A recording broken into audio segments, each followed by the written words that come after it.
Parkies in a Pod is powered by Parkinson's UK, the charity that's here to support every Parkinson's journey every step of the way.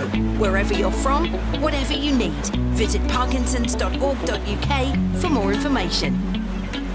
Hi there, a very warm welcome to Two Parkies in a Pod, the podcast for people with Parkinson's by people with Parkinson's. I'm Dave, he's Kuan. Together we've had the dreaded lurgy for 28 years. Kuan, how are you doing? I'm all right, thanks. It is a warm welcome because the weather is warming up and I'm having a cup of tea, which is a British way of starting a podcast, right? The weather in the tea. Exactly, perfect. Is it a nice cup? What, do you use Yorkshire tea? Oh, great. I once told my wife that the Yorkshire tea came from the tea plantations of Harrogate on the hills of Harrogate Moorside. Like Sri Lanka. Yeah, and she believed me. Have you got your big box of Yorkshire tea there, Dave? I've got a massive sack full, actually. Not even a box of sack. He's going to show us here. I've got my sack with me. I've got this tin of Yorkshire tea. Wonderful. It's strong tea, if you're not familiar with it, right? Beautiful tea, yeah. Great tea. Enough of tea. What's been going on with you, Dave? I went on a big night out the other day. Had a great time. I know you've been on a big night out because it was in the papers, Dave. It was in the papers. Back in the news. Your night out. It made the Daily Mail, yeah. Daily Mail again, Dave. I got invited to a leaving do by a girl called Claire Tomlinson who used to present on Sky with. She was your co-anchor? How do you describe that? Yeah, co-anchor for a while, yeah. We used to present together a bit and, we were on part of the launch team of Sky Sports News. So he took a picture of us, original lineup from 28 years ago, and how we look now, It doesn't change that much, You've all aged well. Yeah, so it was great. And it's easy to say no to these things, isn't it? But I was really pleased I turned up. Everyone's so pleased to see me. And I got Were you a bit nervous? I got a round of applause when I walked in. It was lovely. I was very nervous because you wonder how you're going to be and you wonder how your symptoms are going to be. As it turned out, the dopamine rush of meeting everybody and seeing everybody, I felt great all night, a couple of pints and just had a lovely time. So I'm really pleased I went and it gave me the lift for the rest of the week. Better than you thought you would be? Yeah, massively so, yeah. I felt so much better and I thought I looked pretty good as well. I dressed up for the night, I was You do like dressing up, don't you, Dave? Yeah, I like my clothes, so yeah. And you got a round of applause, you said? When I walked in, yeah. Hey, Dave, good to see you. Thanks for making the effort. How many drugs have you had to take to get here? But very good. There's a lesson there, isn't there, Dave? You got to show up, yeah. Yeah, you got to show up. If you're invited to something, try and go, You won't regret it. You regret not going. It can go the other way, right? But if you're with friendly faces, then normally it kind of works out all right. I think the stress of seeing people you haven't seen for a long time can be quite, when you're parking, you worry how people are going to see you and think you've got a bit worse. And, if you can get up, get out, go to these things, show up, it's great, One of your colleagues, he had a family member that was recently diagnosed and was reaching out to you for some advice, right? Yeah, I got a phone call from this guy who I used to work with. I won't say who he is, but his brother's diagnosed with Parkinson's and he's really struggling. So, he wanted me to have a word with his brother and down the line, when he's ready to talk. So I've agreed to do that. But, the stress it has on family members is incredible, isn't it? People don't know what to do when a family member's been diagnosed with Parkinson's. So I said, listen to the podcast. Even the older episodes are still relevant. So it was the beginner's guide to Parkinson's, the first one we did, which I still think stands up, really, really good. Yeah. Until there's a cure, all the episodes still remain relevant, don't they? Yeah. Everyone we've done, all 58 of them so far. This is episode 59. And what are we talking about today, Dave? We've got Noel Titheradge, who's an investigative journalist. He's been working on the Shadow World series for Radio 4. He's done a series called Impulsive. He spent a year investigating dopamine agonists, how impulsive behaviour can result from it. Gambling, sex addiction, shopping. Now, the chair of the Commons Health Committee has called on the UK's drug regulator to review warnings about medications which can cause impulsive behaviour as a side effect. A BBC investigation's found that for some patients, the drugs cause compulsive gambling or sexual behaviour. Our correspondent Noel Titheradge has this special investigation. He was an incredibly straight-laced, risk-averse person. Freddie's dad, Bill, was always a cautious man.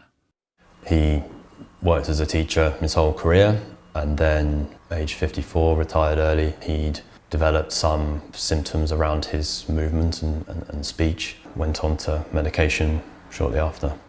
Bill was prescribed drugs which boost dopamine activity to treat Parkinson's, but his behaviour started to change, watching pornography openly and driving erratically. Before long, he'd also sold the family home and suddenly needed money. He said, it's invested. Okay, where? In Ghana. Heart just totally sank. These side effects of severe impulse control disorder, hypersexuality, made Dad the perfect victim for a romance scam. Our investigations heard from scores of families who say these impulsive behaviours have led to huge debts, the breakup of families, and even criminality. One man stole £600,000 to fund his impulsive behaviour. Another woman lost over £150,000 to gambling. The UK's drug regulator, the MHRA, says it has no plans to strengthen warnings and doesn't list the frequency of these side effects because many people don't report them. It's not just a side effect that affects an individual, it's affecting their families, their communities. The chair of the UK Health Select Committee says this needs to change. It's so devastating as a lawmaker to see how badly those families have been let down by the system. But what does it mean, impulsive behaviours, and how likely is it that they could get it? At the moment, patients don't have that information, and without it, how can they be expected to mitigate it? Manufacturers of the drugs say they were extensively trialled, continue to be approved by regulators around the world, and side effects are clearly stated. Noel Titheradge, BBC News. Noel Titheradge, welcome to Two Parkinson a Pod. Thanks for having me, guys. Just explain how you got into the world of Parkinson's medication. Well, it was just a random conversation with a friend of my daughter about a year and a bit ago. She's a French lady, and she was telling me about this story she'd read about in a French newspaper about a French man who was suing a pharmaceutical company for damages because he said that he hadn't been properly warned about the impulsive behaviours that he developed and that they were crazy, wild. He'd basically ruined his relationship through hypersexuality. He'd compulsively gambled €90,000. And he was saying that he wasn't properly warned. And my first reaction was like, really? Can a medication really be that powerful? And I sort of started me on a year-long quest, really, to find out more information, where we've successively published stories and just been flooded with responses by people telling us about their own experiences, or family members, partners, children, telling us about what their loved one had been through. Just explain which drugs we're talking about here. Yeah, so this is a family of drugs called dopamine agonists. So they're used for a variety of conditions. And with these conditions, they're just one part of the armoury that can be used to, say, treat Parkinson's. But they're an important component, and they're widely prescribed. So there are three main drugs that are dopamine agonists, which are used for Parkinson's. There's ropinirole, pramipexole, and reticulatine. They've all got different brand names. Yeah.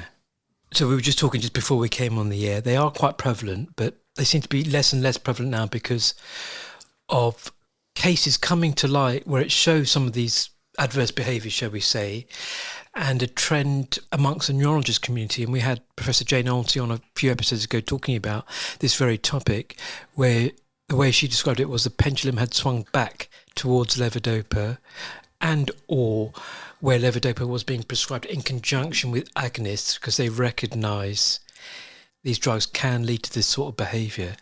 So it's not most cases.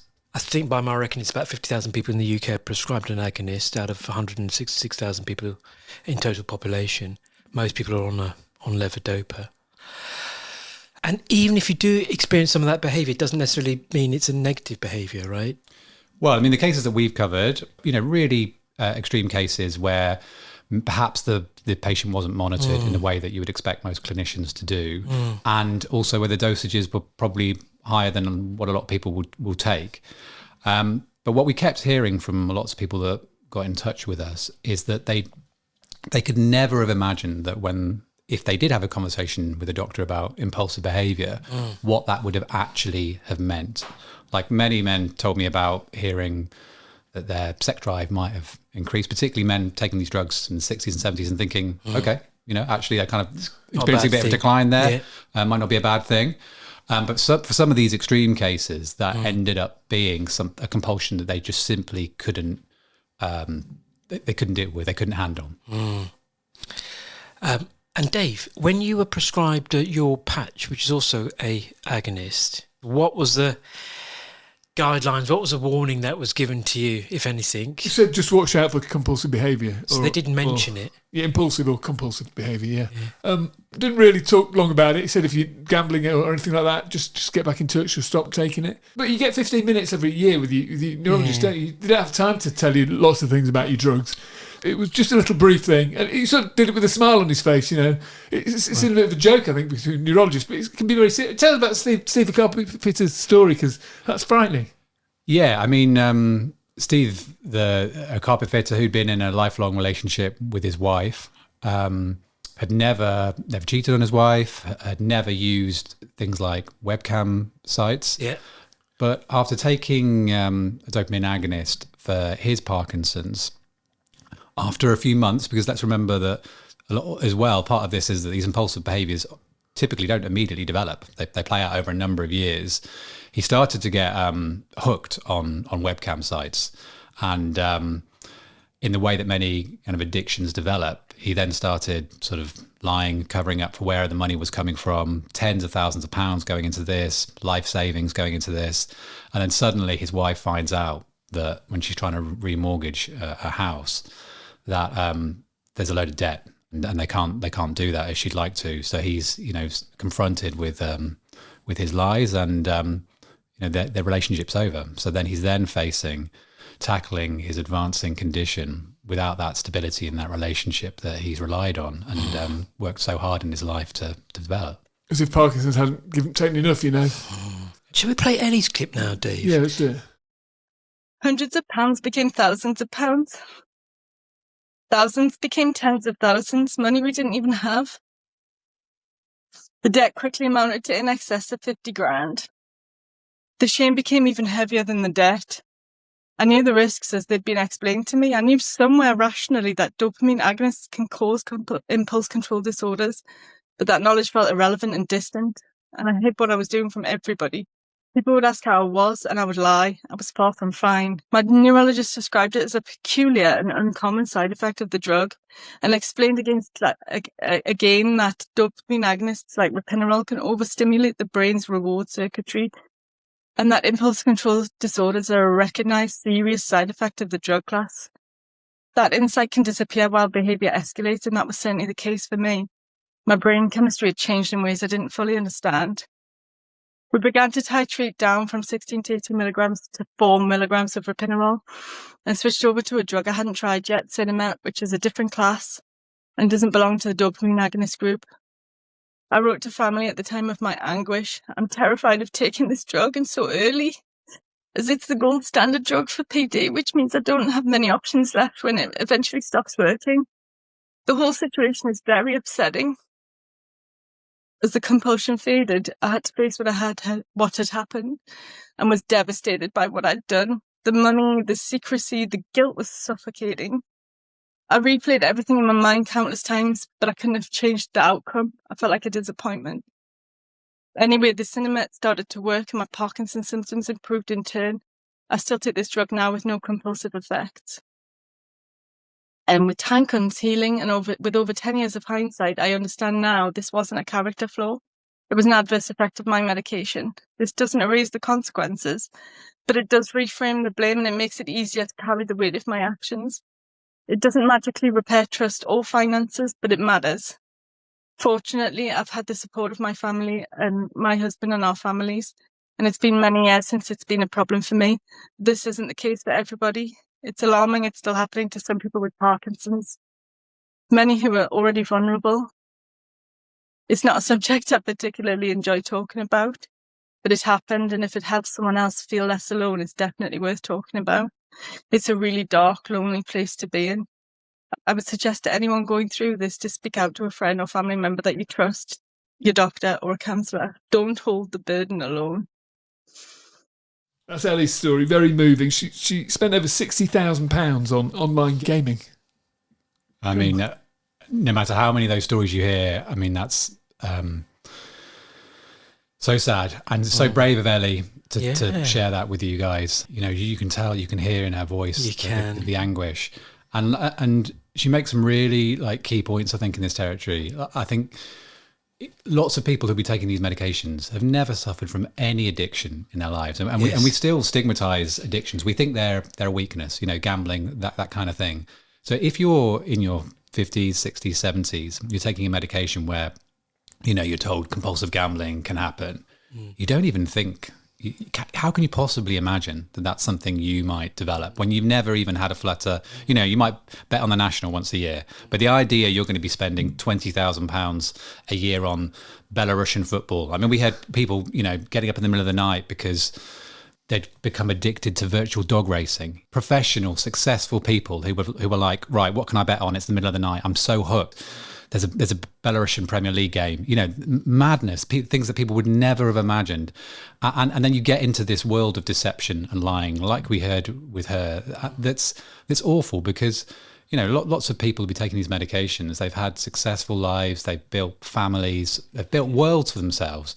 And then suddenly it's almost impossible because the lack of awareness with these side effects for people not to think about them differently. And that's such a tragedy. We've heard of, like, you know, people in their 60s, 70s, 80s becoming gambling addicts, becoming hypersexual, and then their children, their partners thinking differently about them when it's the medication that's causing them to behave in this way. Right? It's not their fault. I think anyone listening to this that might be experiencing the same, I think that's a sort of key message that we want to get out there. It's not your fault. These drugs are changing your brain chemistry, as Ellie was so eloquently describing there.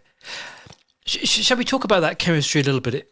What is it about the agonist? What is it about dopamine? And what is it about the reward system? Yeah, so this family of drugs, it's a class effect, this relationship between dopamine agonists and impulsive behaviours. Now, dopamine is usually it's a chemical that a lot of people will have heard of, and a really important brain chemical. You know, it's so important in coordinating smooth movements. So for Parkinson sufferers, it can be enormously effective in helping to tackle the shakes and tremors people experience. But we also know that dopamine is really key in driving feelings of motivation and reward. And it's thought that these drugs can overstimulate these feelings, leading to impulsive behaviour. An impulsive behaviour that not only makes you need short-term gratification more, it also prevents you from understanding and appreciating the consequences of your behaviour. And the reason why people go on to these drugs as opposed to levodopa initially, we've discussed this on this podcast many times before, is the fear. Sometimes a slightly exaggerated fear that at some point down the line levodopa will stop working, or you might develop side effects from levodopa like dyskinesia, those jerky movements, which I was suffering a lot from before my recent brain surgery, or the on-off fluctuations which you get, Dave, and I still get to a certain degree. So complications, let's call it, very real complications in a lot of cases. But because of that reluctance for people to go on to levodopa in the first place, a lot of newly diagnosed, I'm talking about both patient and neurologists, have in recent years preference going on to an agonist first to sort of try and protect themselves from that exposure to those levodopa side effects, right? Yeah, I mean, the experts that we consulted throughout this series, they talked about these really important and tricky calculations. You know, this is not new territory. We've known about these drugs for a long time and how they work. So these expert neurologists, Dave, you were talking about how, you know, resources are stretched, aren't they? Let's be honest. And it's difficult to get time with neurologists to talk about these really tricky decisions. But these are calculations that doctors are finely tuned to make. You know, appreciating that there's a kind of ecology of different drugs here that can work. But awareness is the key here. That's been the sort of drive for us making this series. It's increasing awareness about just quite how common these side effects can be, and how they can play out for people. How common is it? Because some studies say 1 in 6, some say 1 in 3, don't they? Yeah. So one of the things that really took us by surprise is going through these drug leaflets and hearing from people was that you're not actually told this number, how common they are. So the NHS says that a very common side effect is 1 in 10. But the largest study of its kind for the relationship between impulsive behaviours and drugs for Parkinson sufferers, just as you say, Dave, says 1 in 6. And some studies put it at 1 in 3, particularly for younger men demographic. So that's a very common side effect. Now, it's obviously important to reflect that some cases can be extreme, like the ones that we've covered, but for many people, they won't be anything like that extreme. And a kind of understanding that compulsive shopping, a bit of binge eating, understanding what you're going through, and your family being understanding that this can be caused by the medication, that's a much better position to be in.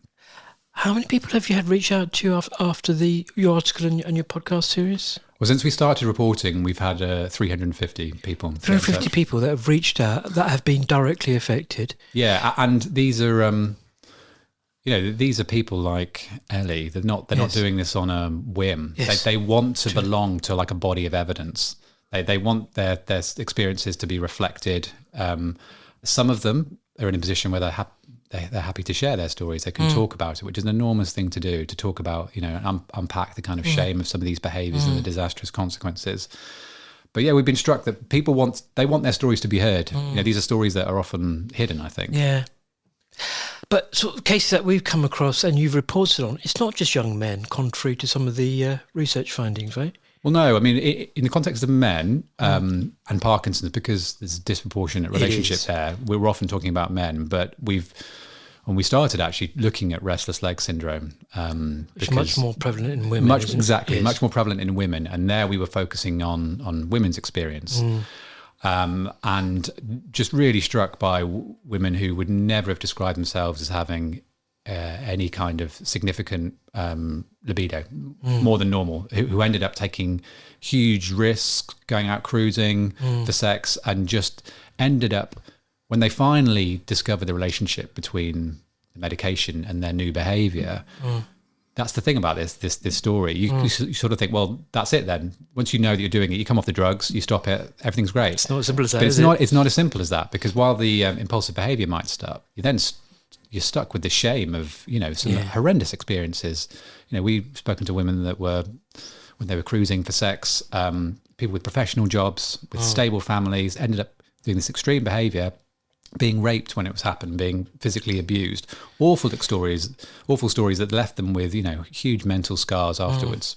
Stories of suicide, stories of imprisonment. So stories of what, I don't know if it's the pharmaceutical company or the regulator describing their sexual behaviour as deviant sexual behaviour. Now, what does deviant mean? Well, deviant's a horrible word, isn't it? It's an old-fashioned word. It's this sort of like pejorative, kind of aberrant sexual behaviour.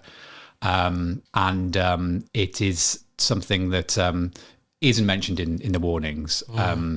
Now, we talk primarily in these leaflets about altered sexual behaviour, increased libido, and also just generally harmful behaviour. And what many of the people who we spoke to said was that could never give them an idea about the sorts of new sexual behaviours that they developed, things like addictions to pornography, use of sex workers, that they'd never had any compulsion to do before. Including child pornography? We've heard of those cases. Paedophilia? Yeah, and I think for a lot of people, they struggle to sympathy does drop off quite immediately when you talk about that sort of territory, quite understandably.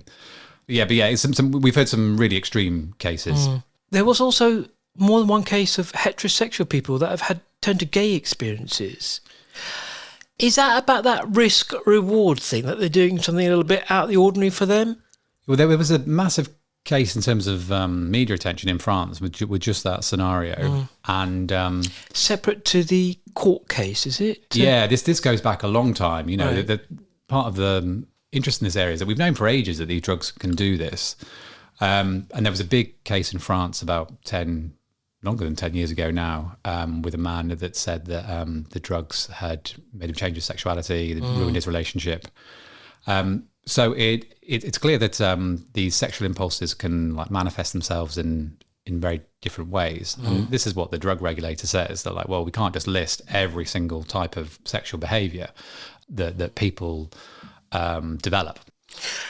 Curious, Dave, when you got prescribed your retigotine patch, did you read thoroughly the leaflet that came in? You never do. Never It's do. like reading the Bible. It's a massive thing. So you can't just tell all this horrible list of things, death and all this, and heart attacks. I mean, nobody reads that stuff. Right? But this is it. I mean, one guy who discovered his dad's, spent years seeing his dad's life fall apart. He said, well, you look through it and it's, font 6 and it says weight loss, weight gain, high blood pressure, Headache, low blood pressure, constipation, hiccups, heartburn. You're thinking, and then impulsive behaviours, but it doesn't say quite how common they can be. I don't think people understand what impulsive behaviour is. We were thinking about calling this episode Impulsive, but I think we decided against it because, Dave, we kind of thought that people didn't really. The average person doesn't really understand what impulsive is, right? Impulsive is quick to do things, unplanned and spontaneous. And compulsive, you need to do things often over and over again, ritualistic. Yeah, but it doesn't explain the sort of behaviour that we're talking about here, does it? No, it doesn't do it justice. Probably the saddest case you found was a Manchester solicitor who was embezzling money from his clients. And it ruined his life, it ruined his kid's life as well.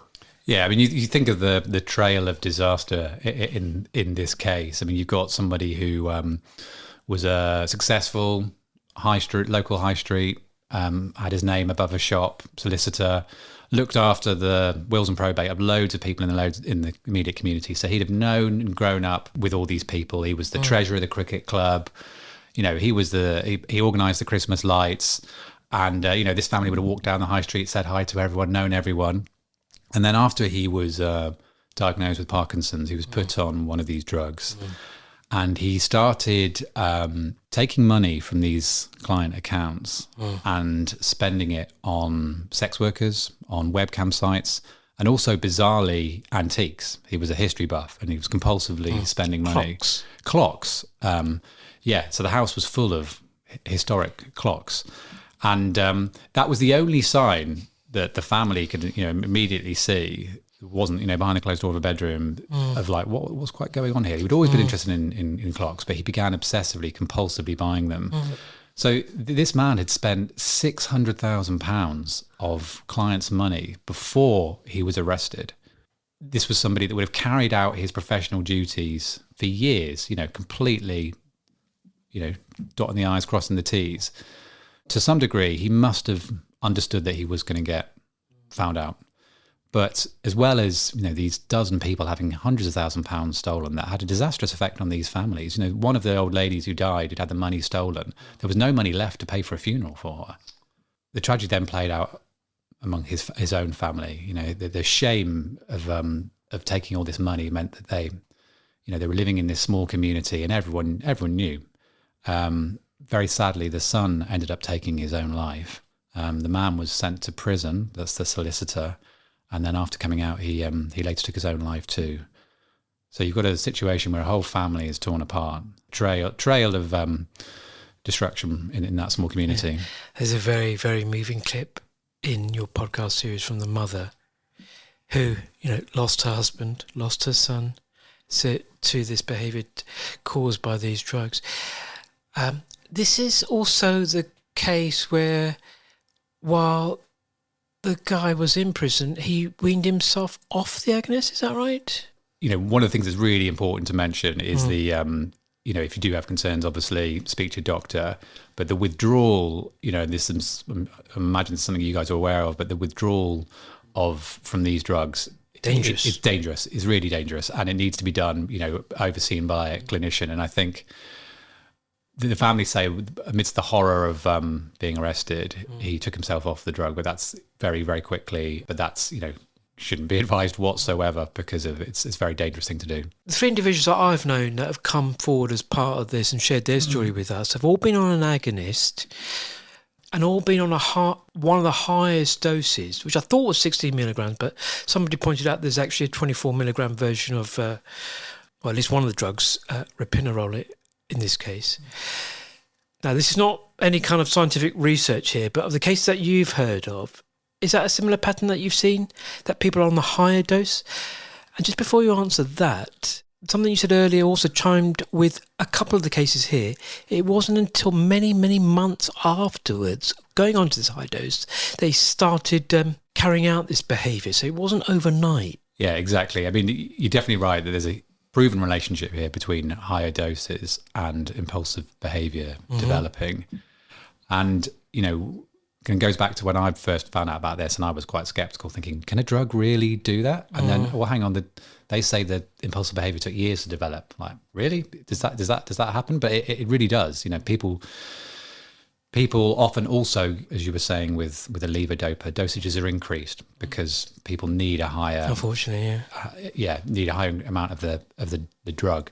So it can then be that they actually don't develop impulsive behaviour for a while, and it can develop so gradually that it makes it harder to spot. And crucially, what a lot of the families say, it makes it quite hard for them to monitor themselves. It's very easy to think, well, that'll never happen to me. I've never bet, or that kind of thing. And then, like any impulsive behaviour that begins to develop. Yeah, the thing about concealing it and lying about it is people get better at concealing, particularly from partners and stuff. So you're not going to want to admit you're looking at porn, are you? No, or any of this kind of behaviour. Or gambling or anything, no. Yeah, shopping and in front of a doctor in a 15-minute appointment. Yes. Well, in one of the cases, two of the cases actually that we've come across is that the way it came to light was they had both requested an appointment with their neurologist without telling their partner, without having their partner sat beside them in the neurology room, because normally they would go as a couple. It just goes to show the embarrassment here. One thing I would say is if you're in this situation, and appointments are few and far between, as you were saying, Dave, just reach out by phone or email, right, to a neurologist or your nurse. Or the Parkinson's helpline, which is 0808 800 0303. Which is a confidential helpline. Confidential helpline, Parkinson's UK, right? Yeah. I was asking you about the accountability here, Noel, when we were speaking the other day, and doesn't seem to be much accountability between, well, who is accountable? Who can Ellie point the finger at? Is that the right term? Should she? Well, the thing is about this whole subject is it's, we were, when we were looking at it, there's all sorts of different parties here. There's the manufacturers, there's the drug regulators who make these really tricky calculations about benefit and risk and have continually approved these drugs. That's important to bear in mind. And then also the doctors themselves, who many people say, well, they didn't warn me appropriately or warn me at all. So you've got the different parties here, and they all say, well, hang on, these drugs have been approved for decades. They're continually approved. New studies come out, and the doctors say, we're only warning, we're warning about what's approved on the leaflets. So there's a whole perfect storm. Perfect storm. But it's important to remember that these are drugs which have been extensively trialled. Like regulators around, this isn't just in the UK, they've been approved by regulators around the world. And for these drug companies say that these side effects are clear. That if you look through the leaflets, it says impulsive behaviour. Along with 150 other things on there, yeah. And also, a lot of these clinical trials are based, in this case, these side effects are dependent on patients self-reporting their symptoms. And as we're sort of alluding to here, these things are embarrassing. So logically, it will be underreported, right? And if all the likes of GSK or any other pharmaceutical company, I'm not just picking out GSK because I'm not saying big pharma is bad necessarily here, but there needs to be something a little bit more. The phrase of which way around is it? The absence of proof is not the proof of absence, kind of thing.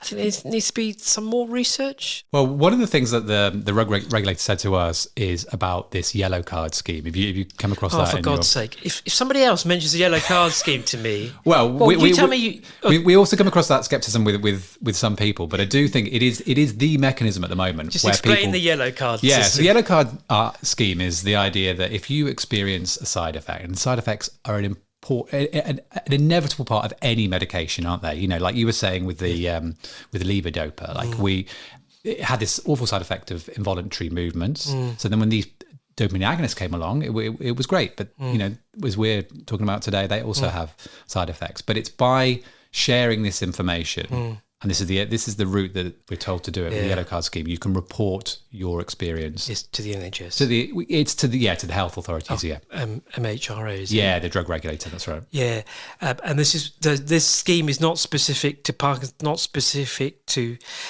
impulsive behaviour. It's also used to report things like if you're having a different experience or generic respiratory medication, you can use the same process. And how do you do it? You fill out a form. I don't think it's anonymous. You go to a website and or just Google the yellow card scheme, MHRA or drug regulator, and it's an online form. I can see, Dave, your eyes are rolling already. You're not going to do that, are you? No, I'm not going to do it. Never. No, you're just not going to hear. Okay, so tell us about this case in France and what the impact of that could be. Well, this is actually, there's going to be a judgment on this quite soon, in March. So this is the case of this French man who said that he wasn't appropriately warned. He developed hypersexuality and it ruined his relationship. He also compulsively gambled tens of thousands of euros, 90,000 euros in total. And there's a judgment expected soon about whether he was or wasn't appropriately warned. And this is GSK This is, GSK, the British pharmaceutical company in that case. There are three main manufacturers of these drugs. Go on then. GSK, the German one. GSK, Boehringer Ingelheim, who make Pramipexole, Yeah. whose brand name's Mirapexin. Yeah. And then there's the drug Retigotine, which brand name is Nupro, which Dave is demonstrating today. Yeah, the patch. Not on your groin this time, right? No. Put it on my shoulder so I can patch it, yeah. Right. And this is important because is there a case of a precedent could be set here? Well, there's... How does Ellie get her money back is my question here, I guess. Well, there are generally two forms of legal action that can be taken. There's a big class action. Class actions in the UK are quite hard to do. There's never been a huge one, as far as we're aware, relating to these drugs. There have been big class actions in Canada and Australia with different manufacturers. So class action akin to post office, right? Post office scandal? Where loads of people come on board. Yes. But all affected by the same issue. All affected by the same... Car finance is the classic one, isn't it? Exactly. Yes. Car finance, yeah. Right, exactly. And that one, car finance is quite easy to prove. Did you sign this contract 10 years ago? Yes or no? But with something like this, how do you prove the damage? So in the only major group action that we've heard about in the UK, it featured 4 people who developed gambling compulsions whilst on dopamine agonist. And the reason that we spoke to the lawyers who worked on this case, and they said with gambling, you can show the cost. You can say, this is how much money I spent, 60 grand, 30 grand. How do you do that for a broken family or suicide? How do you do that for sexually impulsive behaviour, use of sex workers? There aren't receipts for that kind of thing. Compulsive shopping is really tricky as well. How do you differentiate between what was compulsive, what wasn't? Binge eating, the same. There's a separate kind of legal action, which is the clinical negligence case. And we've spoken to people that have successfully taken clinical negligence cases. But again, these are tricky. How do you prove that in an appointment 10 years ago, you weren't warned properly? In a 15-minute appointment like Dave was talking about. Well, I was talking to a neurologist the other day and I was explaining that we're going to do this episode and she was saying, look, it's such a sad situation. And everyone's, in their world, aware of this, but they had no way to screen people. You have no way to tell who's likely to end up exhibiting this behaviour when you're prescribing it for them. So they give a generic warning or as much as possible. In your experience of everything you've researched so far, what would be the best thing to do? Would it be like a warning like in cigarette packets or something, Well, that was actually... there was a time in the US where major academic studies said there should be a black box warning, like just as you say, like on the cigarettes. But these drugs, particularly I think with Parkinson's, can be really effective. And I think something like that, the FDA, the American Drug Regulator, said that balance of risk and benefit, it would be too far in the risk column, because we don't want to scare people about not using these drugs. And the only thing I can say is what we've been told by these hundreds of people, which is that they didn't realise how common they were. If they were armed with that information and exactly the sorts of behaviours that impulsive and compulsive can mean, and that, if you've never gambled, doesn't mean that you're not going to develop gambling. And if your family are aware of this, when perhaps your ability to self-monitor goes away or changes, then they can spot this behaviour. So it's about awareness, really. For you personally, what was the most shocking case that you had of the 350 people that have come forward to you reporting this sort of behaviour? It's definitely been the families falling apart as a whole. I think the really sad stories of this case with the suicides, but also just couples that have been married for decades, right? That had children, that had successful lives, that worked hard for everything, and then to see, compulsive gambling where all this money was lost, and they had to live with these really debilitating conditions, on their own, and that was just for me so sad. Freddie's case was quite moving, wasn't it? Yeah. Freddie's the case of, his dad, classic maths teacher, sensible Simon, was like, would never let his son have a credit card. Pillar of the community. Pillar of the community. And so the idea that he would, fall for this romance scam, impulsively recklessly invest £300,000 of their savings. And, I kept saying to Freddie when we met him, like, this money, this is like, in this day and age, this is your inheritance. And he didn't care about the money one bit. The sad thing for him was seeing the dad that he loved, this brilliant, dad of service, become someone that, he was embarrassed with, and all those memories were being tarnished. Freddie had never been warned about the side effects, and by the time he found out about them in 2017, his dad had lost around £300,000. But the money was of total insignificance to the pain of losing Dad. Don't worry, Freddie, take a moment. It's not only prescribed for Parkinson's, is it? Restless leg is quite a common thing. Yeah, exactly. These drugs are widely prescribed for restless leg syndrome, and also for other conditions, so for pituitary gland tumours. And there's that was the original condition. It was exactly that's how in the 80s these drugs first came to the fore, that they could be used for a really tricky condition. There wasn't as there was with Parkinson's, with levodopa, there weren't many other treatments, so that was a really significant development. I think just if people want to reach out and get in touch with you and tell the story, is there a way they can do that? Yeah, so I've on all my stories I leave my email, my number, my Signal contact, and for the vast majority of people, it's a message of this is what happened to me, and we're not in a position to tell their story, but we are. I do follow up with many people and try and find out a bit more. And in some of those cases, they have a public interest in us trying to tell the story more widely. So, by all means, really interested to hear from as many people that want to get in touch. Are you following up on this by way of any more articles or?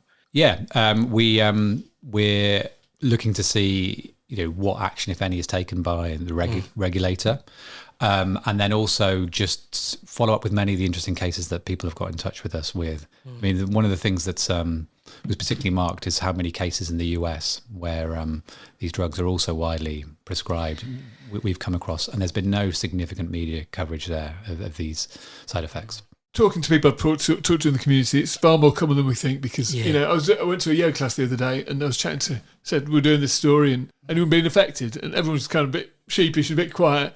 One guy said, I spent $3,500 on online porn in 2 weeks. Just out of the blue, very brave saying that, but it just happens all the time. It seems so common. It's just part of it. It seems, ridiculous, awful. And that's why it's so great that you guys are talking about it, and that people are talking about it. Because if you're in that forum, then you can understand, and you can share these stories, and people can look out for it. It's easy to talk about the motor symptoms with Parkinson's, the shakes and the speech and everything. But the non-motor symptoms and things that happen to you like this, people don't talk about it. These are side effects, aren't they? People don't talk about it just because of embarrassment, and you just think it's part of life. You don't think it's the drugs. Well, hopefully this podcast and the link for your impulsiveness series Impulsive. Impulsive. Beg your pardon. Our Shadow World on Radio 4. Well, give us the pitch now for your series, because we're going to leave links to this in our show notes. So brilliant. So it's a 10-part podcast series that you can find just by Googling BBC Impulsive, that was played out on Radio 4 for 10 days, and it's part of this series called Shadow World that looks to lift the lid on perhaps stories which aren't spoken about as much as they could be. Well, we leave out a lot of links, but this one, click on it because it's an amazing series, right? They're short 10, 12-minute episodes, and it really does bring this to life. Congratulations for doing it, because it's shone light in a dark corner that we needed a light shone in, you know. Yeah. So thanks so much. And thanks so much, for guys. joining us, Thanks for having me on. Cheers, thanks. Thanks to Noel for coming to see us. Incredible stories, some really sad stories there. Suicides and people going to prison because of dopamine agonists. It's frightening. You know, people losing everything, right? Their health, their family, their wealth. lives. I feel like after this episode, we're going to get a few people reaching out and sharing their similar stories, right? It's part of the objective here. People are so embarrassed to talk about it. People have been hiding it away, and maybe hopefully this program will help people come out in the open and talk to friends and family about it. Of course, you can always ring the Parkinson's UK helpline, 0808 800 0303, if you've got problems like this and you want to talk about it. Great place to start. Or you can drop them a line, hello@parkinsons.org.uk, and they'll answer your questions on there. And the helpline is confidential, so don't worry. You can speak to them in private.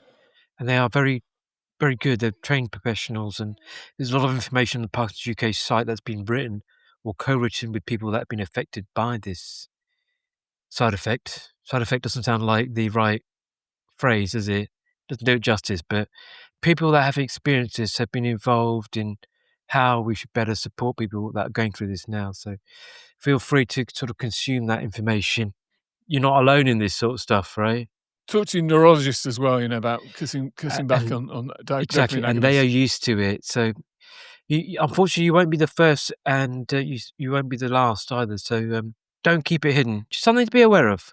We've had a word with Parkinson's UK about it as well, haven't we? They're looking into it, and we'll do it. We've raised this issue with our friends at Parkinson's UK, and CEO Caroline Russell has agreed to sort of listen and take action here as well, because I think there was a recognition that, you know, just having a passive approach to this is not really working.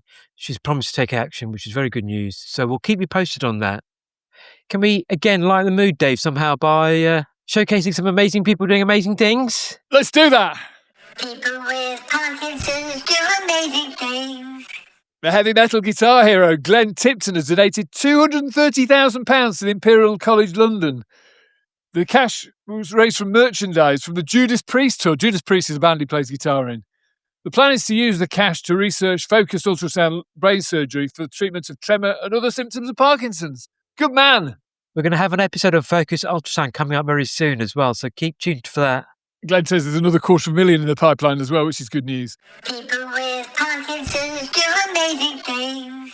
Christine Bullen wants a shout out for speaking at a Parkinson's UK event in front of 250 people. I've so enjoyed your podcast, funny and inspirational. I hold you totally responsible for the act of madness. Well done, Christine. Good luck with that. People with Parkinson's do amazing things. Hats off to Lester Murphy. He's been showcasing his rowing skills on Facebook. He can now row 200 metres in 40.7 seconds on his Concept 2 and can do it in just 22 strokes after loads of training. I feel a bit of a competition coming on between Parkies here. Can you beat Lester's 22 strokes? Right, is that good? And 40.7 seconds. I don't know, idea, Kieran, but it looked pretty sounds good, doesn't it? Well done, Lester, well done. People with Parkinson's do amazing things. And finally, former Watford and England under-21 boss Adi Boothroyd, was diagnosed 4 years ago, is making a return to football.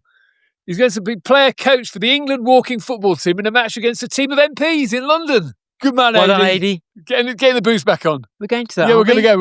Yeah, record a few bits. We're going to take our microphones with us and get a few clips for the show as well, so stay tuned. Good luck with that, Adi. Good luck all taking part. MPs as well. Yeah, looking at a kicking. Right, we'll see you next time. Cheers, see you next time, bye. You've been listening to Two Parkies in a Pod, a Parkinson's podcast with Dave and Kuan. To get in touch, visit the website twoparkiesinapod.com or send your voice notes or emails to hello@twoparkiesinapod.com.